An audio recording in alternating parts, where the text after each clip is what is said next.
Federico. First, I want to make sure you all knew who my daughter was. My daughter was Logan Federico, okay? Sir. Yes. Logan Federico. She was 22, visiting friends at the University of South Carolina. How many of y'all have kids? I'm just curious. Here's what I need you to do. When I tell you this story, think about your kids.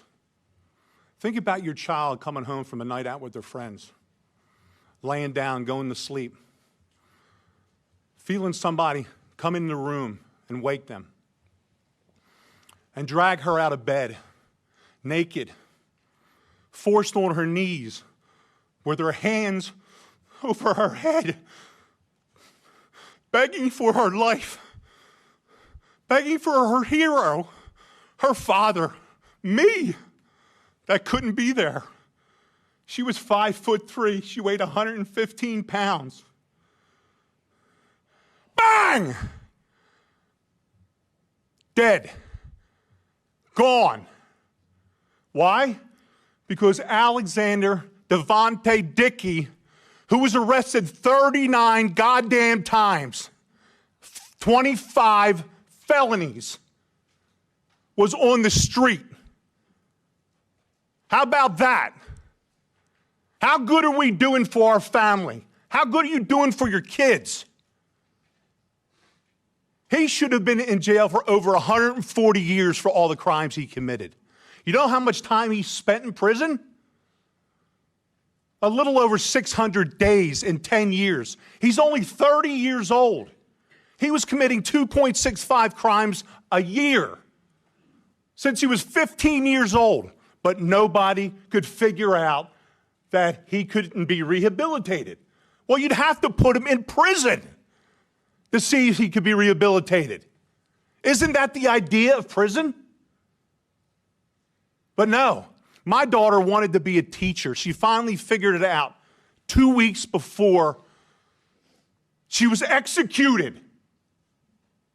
And I haven't heard a damn word from Byron Gibson in South Carolina. Not one word. 4 months, no communication.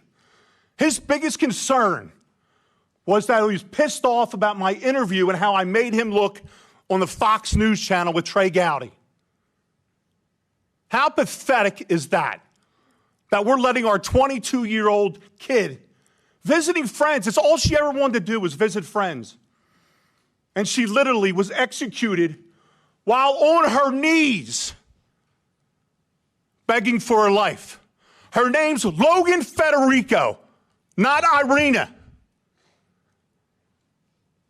And you will not forget her. I promise you. You will be sick and tired of my face and my voice until this gets fixed. I will fight until my last breath for my daughter. You need to fight for the rest of our children, the rest of the innocents, and stop protecting the people that keep taking them from us. Please. You have the power. We put you in the power to do what you have to do. We're asking you, we're begging you all to stop this.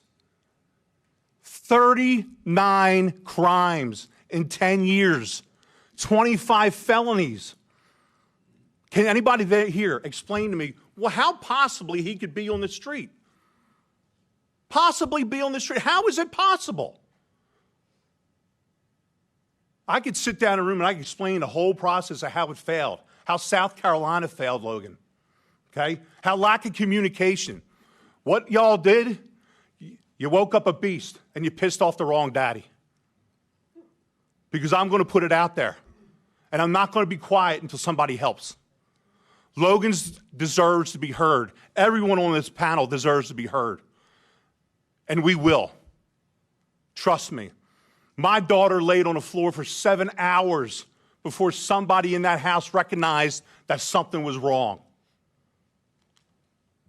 And that career criminal, an hour later, went on a spending spree with her debit card. When they saw his face on a video, they didn't have to do a check. He was arrested so many times, they knew who he was. They knew exactly where to go get him.